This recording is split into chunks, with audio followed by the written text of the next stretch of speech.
ते आणून लावायला होतो. आणि खोटं जर सांगितलं तर पोलीस स्टेशनला देतं.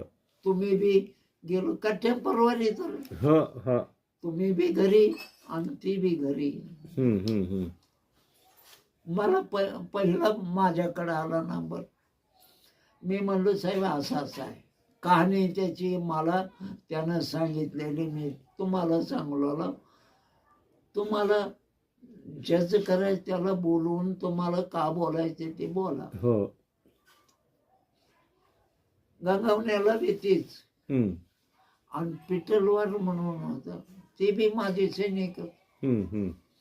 म्हणलं साहेब आम्ही काही कुणाला मध्ये आणून लाव म्हणलो नाही. हो की. आता आम्ही इथं चौथ फिरत राहतो. एवढंच आहे की बाबा आम्ही ध्यान ठेवू कोण काय करू लागलं तर का करू लागला एवढं म्हणू. आम्हाला त्याची ड्युटी नाही पण याची माणुसकी म्हणून आम्ही केले.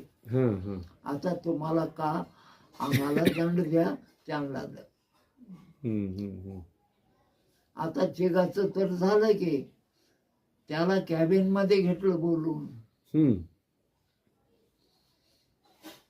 आमचं तर तिघाचं बयान झालं कॅबिन मध्ये घेतलं तर त्यानं घाबरलं. हो की. त्यानं सरळ सांगितलं. त्याने मी खरंच सांगितलं माझी कंडिशन अशी आहे साहेब. मायबाप तर नाहीत.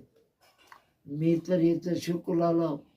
माझी तर इच्छा शिकायची आहे. मला कोणी मदत करणार नाही. इथून सुटलं की मी 2 घंटे काम करतो. तेवढेच 15-20-30 काय मिळाले ते घेतो. टायमाला खातो. टेन्शन करतो. एवढं माझं चुकलंय तुम्हाला म्हणाय नाही. का म्हणाय नाही. तू रिक्षा चालवून शिकतो का म्हणून तुम्ही काही म्हणाल म्हणून आम्ही तुम्हाला सांगायला.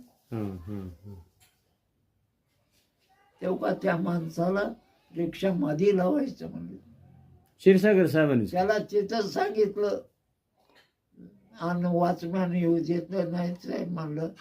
त्याने तिथून बघू पण आमची ताकद नाही तुला मध्ये लाव म्हणायची.